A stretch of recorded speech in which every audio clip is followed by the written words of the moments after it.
Order. अध्यक्ष महोदय, आपण बोलत असताना असं म्हणालात की नितीन देशमुख हे माझ्याबरोबर आलेले होते, तर सभागृहात येताना मी दररोज एकटाच येतो, माझ्याबरोबर मी कधीही कोणाला आणत नाही, माझ्या मागे फक्त माझा पीए चालत असतो, त्याच्याशिवाय माझ्याबरोबर कोणीही नसतं, मी कधीही कोणाच्या पासवर सही करत नाही आणि कोणाला पासही इश्यू करत नाही.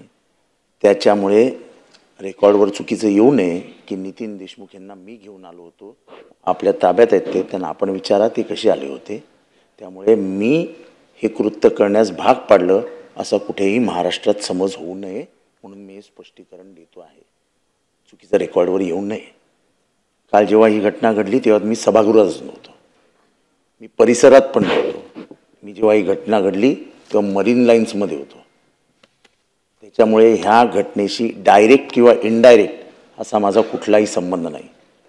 मी ही घटना घडावी म्हणून कोणाला उद्युपित केलं का, तर तसंही केलं नाही. मी कोणाला खुणवलं का, तर तसंही केलं नाही.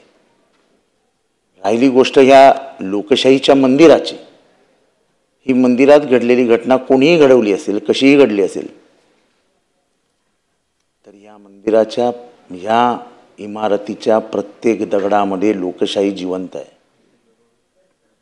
हा मंदिरात झालेली ती अप्रिय घटना ही कशी घडली, काय घडली, हे माननीय मुख्यमंत्र्यांनाही आम्ही सांगितलं, टी व्हीच्या सगळ्या चॅनल्सवरतीही आहे आणि त्याच्या जवळपास मीही आपल्याला कुठे दिसत नाही आहे. त्यामुळे झालेली घटना कोणामुळे घडली, का घडली याच्याबद्दल मला बोलायचं नाही.